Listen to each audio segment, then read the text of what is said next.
Hi, my name is Joel Seymour, one of the pastors here at Lancaster Vineyard. Today I'm with Dick Johnson, and we're going to talk about commitments. We ask people to make commitments to the Vineyard, being a part of this church, and we're going to talk about the reasons we ask for commitment, and then we're going to talk about the first commitment that we ask for. So, first of all, Dick, why don't you just introduce yourself and let the folks know what you do here at the Vineyard? Well, I'm Dick Johnson, as Joel introduced me, and I'm the administrative pastor here at the church. I take care of all the administrative needs here, and I also get to do some pastoral care duties too.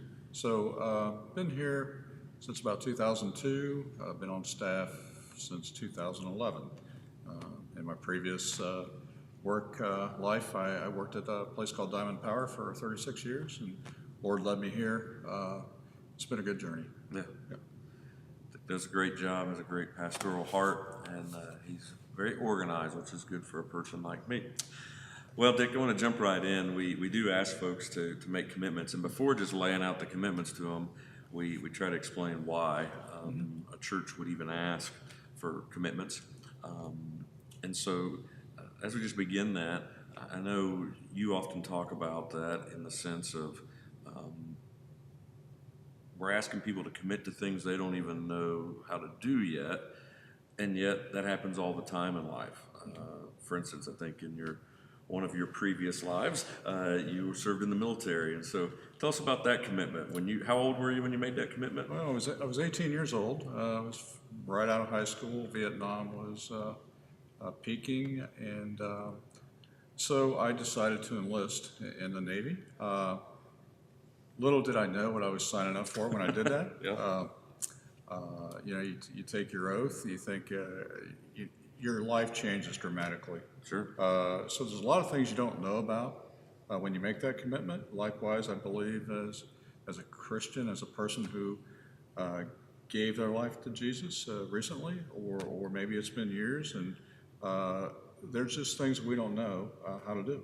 So, but we'll learn through our discipleship. So the commitment is faithfulness, loyalty, and a commitment to keep growing and Right. to learn. Right. So, well, there's 4 reasons we ask for these commitments, and why don't you talk to us about the first one? What is that first commitment? The first one's a biblical reason. We know, we see in the scriptures, especially in Ephesians 5, where Christ gave himself to the church, which is a huge commitment to give yourself to someone or something. So there's a biblical reason. Christ is our model. We want to follow his model for life. It's the best model. So therefore, we would use that as our reference. There is a biblical reason for that. And the biblical reason and Christ's commitment to the church, and then he asked the people of the church to make a commitment to him, that's pretty countercultural, and that leads right to the second reason we ask people to make a commitment. What is that second reason? There's a cultural reason for that too, because in our culture, commitment is taken pretty lightly. As you can see, the divorce rate is high. I don't know that in our culture that we explain or define commitment very well. So it's pretty easy to get out of anything. Typically that you do.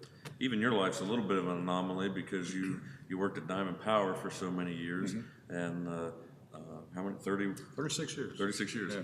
Rare these days. Most people now, we bounce from place to place. And so our whole culture is kind of set up about moving a lot, being mobile, getting in and out of commitments that we make, Right. getting in and out of contracts. It doesn't mean much anymore in any of our culture. So there is a cultural reason we ask, like you said.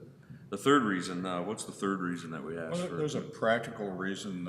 It just helps us identify who's in our family, who's in the body, who's committed to do this. And so that practical reason is it just identifies the committed people. Yeah. And finally, the fourth reason we ask for a commitment. Well, the fourth is a personal reason, because we believe that making a commitment to discipleship, making a commitment to Jesus, through that track or through that progress or transformation of discipleship, you're gonna grow. You're gonna grow in your relationship with Jesus. So it takes that commitment to grow. It takes a commitment to grow physically. It takes a commitment to doing the right things to grow spiritually as well. Now we can say we're committed. We could sign on the bottom line. We could whatever, raise our hand, make an oath, whatever, these kind of things. But you talk about like one word. I've heard you teach this before. One word that really says I'm committed. Oftentimes you'll start this talk with that word. What is that one word, and why is it so important when we talk about commitment? Well, I think that one word is involvement. And, our mission statement starts out, more Christians, better Christians. We're talking about becoming a better Christian. And the way you grow is through involvement. To stay isolated doesn't promote growth, but to be involved promotes good growth. You're around other people who are tracking on their discipleship track, and therefore you do it together. You don't do it as an isolated person.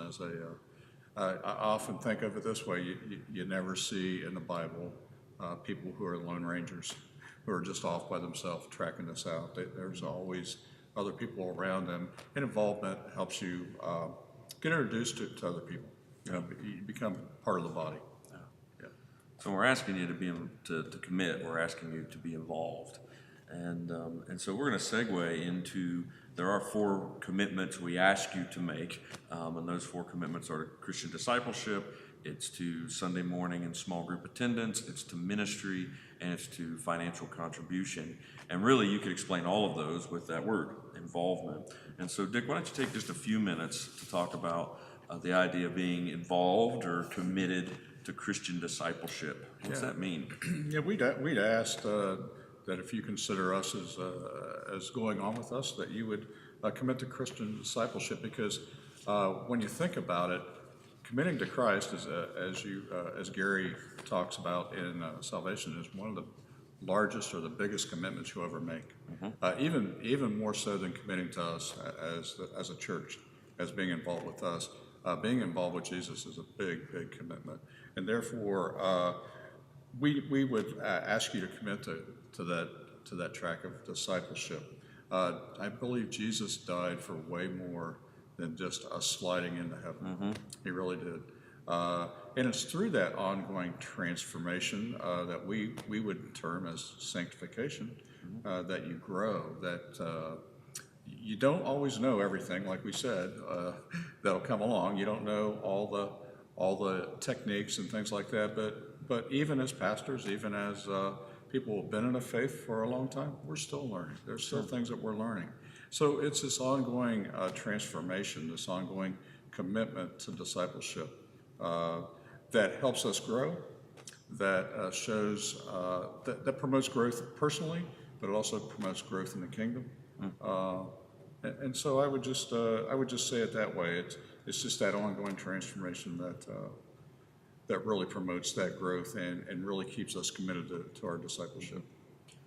And if you're new to the faith, if you're new to the church, you may not even understand some of the terminology. So I want to make sure you understand. When we say committing to discipleship, disciple was an old word that simply meant to be a student. And so when Jesus called followers, he called them to be his students and to grow in a relationship with him, and then learn how to do their life, how he would want them to do their life, which in the end becomes the best way for humans to flourish. It becomes like the best kind of life you could hope for by living it Jesus' way. So when Dick's saying be involved, be committed to Christian discipleship, he's saying continue in your journey with Christ, continue to be his student, continue to grow.